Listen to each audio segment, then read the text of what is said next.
Siapa lihat video ni, tolong komen amin. Esok hari Isnin, Masya Allah Tabarakallah, jom aminkan doa yang akan saya bacakan. Tahu tak, ini minggu terakhir untuk kita bersama-sama pada tahun 1446 Hijrah.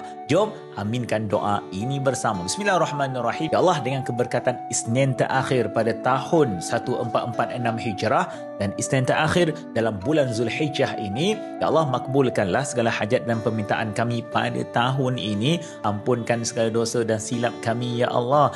Terimalah segala amal ibadah yang telah kami persembahkan kepada Engkau. Sekiranya ada kekurangan, kelalaian dan kelompongan, cukupkanlah ia dengan kasih sayang daripada-Mu. Ya Allah, jadikan kami insan yang baik, insan yang hebat, yang akan menjadi orang yang sangat memberikan manfaat kepada mereka yang berada di sekeliling kami. Akhirkan tahun kami ini dengan sesuatu kebaikan. Akhirkan tahun kami dengan satu cahaya yang diredai oleh Engkau. Jadikan kami insan yang berjaya dunia dan juga akhirat. Ya Allah, Ya Rahman Ya Rahim, terima kasih kerana memberikan kepada kami tahun yang hebat, tahun yang luar biasa, dan jadikan tahun hadapan lebih baik daripada tahun ini. Terima kasih, Ya Allah. Kami bersyukur di atas nikmat yang telah Engkau berikan. Rabbana atina fid dunya hasanah wa fil akhirati hasanah wa qina azabannar. Amin amin ya rabbal alamin. Ingat, beberapa hari sahaja lagi kita akan mengakhiri bulan Zulhijjah dan tahun 1446 Hijrah. Bersedia tak untuk memulakan tahun yang baru? Moga Allah mudahkan segala urusan.